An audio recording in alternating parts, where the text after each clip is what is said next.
Les Gilets jaunes constituants manifeste politique partie 2. Notre ennemi. À la question de qui est notre ennemi, nous répondons que notre ennemi premier est l'ensemble des organisations financières et spéculatives, ainsi que leurs ramifications dans les médias, les ONG, les think tanks, les groupes de pression et les lobbies d'influence. Nous constatons que la domination totalitaire de notre ennemi repose sur 4 piliers. Premier pilier, le monopole de la création monétaire aux mains des banques privées. Deuxième pilier, une dette illégitime, irremboursable et en continuelle augmentation. Troisième pilier, le formatage de l'opinion publique par le contrôle oligarchique des médias de masse, des industries du divertissement, des instituts de sondage et de certaines ONG pour promouvoir l'idéologie mondialiste, marchande et libérale. Ces entités travaillant à la destruction des principes moraux et éthiques à l'intérieur de la société et des frontières à son extérieur, au nom d'une prétendue marche vers le progrès et la modernité. Quatrième pilier, la Constitution, la loi au-dessus des lois, écrite par ceux qui devraient la craindre, nos représentants politiques. À la question des buts matériels de notre ennemi, nous répondons maximisation des taux de profit et élargissement infini du domaine de la marchandisation.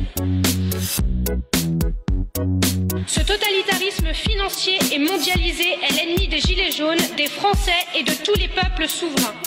Il ne s'arrêtera pas de lui-même et il finira par nous plonger tous dans un chaos social et écologique absolu, dans sa course folle au profit, portée par les valeurs du matérialisme, du consumérisme, de l'individualisme et du politiquement correct.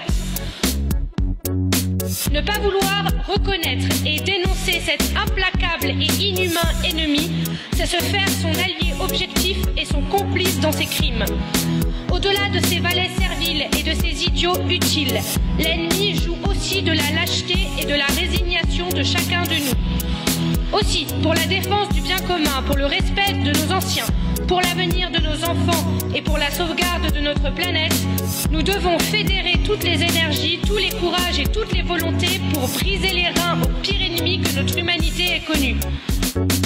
Dans ce conflit titanesque, il n'y aura pas de place pour la modération et la neutralité. La seule alternative sera de vaincre ou de finir esclaves.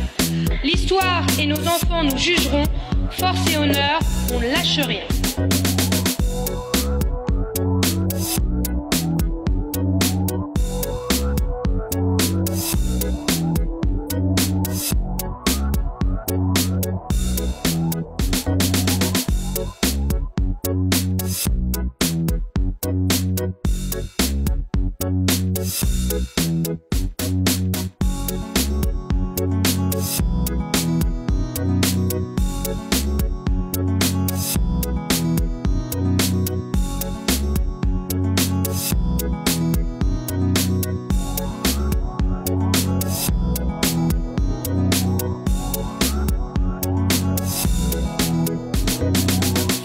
Force et honneur.